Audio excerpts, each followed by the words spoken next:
Daghan na bisan bag-o pa. Daghan na og nahuman o usa pa lang katuig milingkod isip gobernador si Henry Sevilla Ominal sa probinsya sa Misamis Occidental og almost perfect ang iyang performance sumala sa iyang katawhan. Kini ang gibalik-balik paglitok ni Vice Governor Rowena Gutierrez atol sa State of the Provincial Address nga gihimo sa Bayfront Arena sa Oroquieta City niadtong Sabado sa buntag.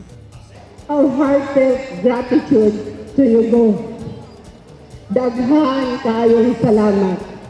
Indeed, we possess the most genuine and passionate heart in serving the Misamis-Noon. You are incomparably one of a kind.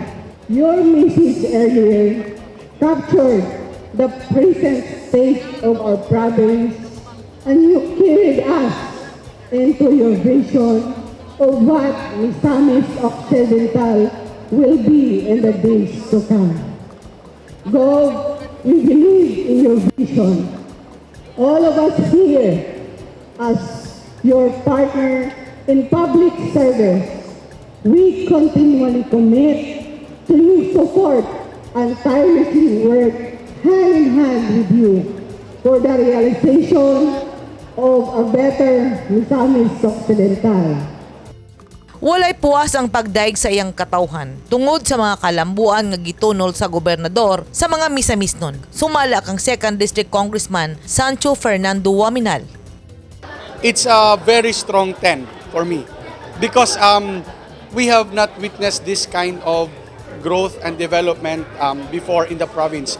And siguro before we had issues with the peace and order, no, kaya that really pulled down and that really slowed down the development of not only of Misamis but of the province. But with the successful police operations conducted, 5 years ago, it really changed the landscape of the province, and it really changed the direction of our place. Kung perfect ang grado sa gobernador sa tanaw sa iyang anak, 9.9 usab ang grado nga gihatag ni Barangay Kagawad Elmer Luzano sa Barangay Poblasyon sa munisipyo sa panahon sa performance ni Gobernador Waminal. 9.9 lang siguro ma'am ang among mga kadalanan sa kabukiran anang panahon na makumpleto na gyud uban sa iyang mga tabang. Sumala ni Congressman Waminal, kugihan ang gobernador ug walay puas kining naningkamot alang sa kalambuan sa iyang probinsya. Kini tungod kay nabiyaan na kuno sa isgutanang kalambuan ug ekonomiya ang Misamis Occidental sa iyang kasikbit nga mga lungsod o probinsya kahinumduman nga sulod sa pipila ka dekadang nalugmok ang Misamis Occidental tungod kay nahimo kining sentro labi na ang Misamis City sa kangilad sa imahe tungod sa isyu sa Coratong Balilinggang nga gipangunuhan ni Diponto Octavio Paruhinog ug sa isyu sa illegal nga droga hangtod nga kini nahugmak sa kamatayon ni Diponto Mayor Reynaldo Paruhinog Jr. Lisod ang kalambuan sa usa ka lugar nga naguba ang imahe tungod kay way kapitalista nga mosulod tungod kay mahadlok.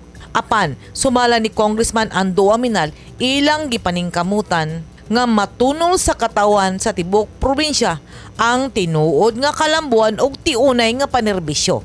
Much improved peace and order situation that we are enjoying now, that the people of Misamis Occidental are enjoying now.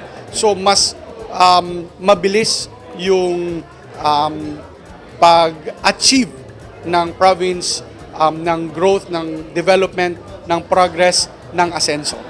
Daghan na og nahuman ang gobernador sa usa ka tuig nining pagpanerbisyo. Apan daghan pa nga ngayang himuon ang kalambuan o kapakyasan sa usa ka probinsya, syudad o lungsod o munisipyo nagagad sa panaghiusa sa gobyerno o sa katawhan. Gikan dinhi sa Osamis City, Misamis Occidental, Edith Caduayan, News 10 Philippines. Stay safe!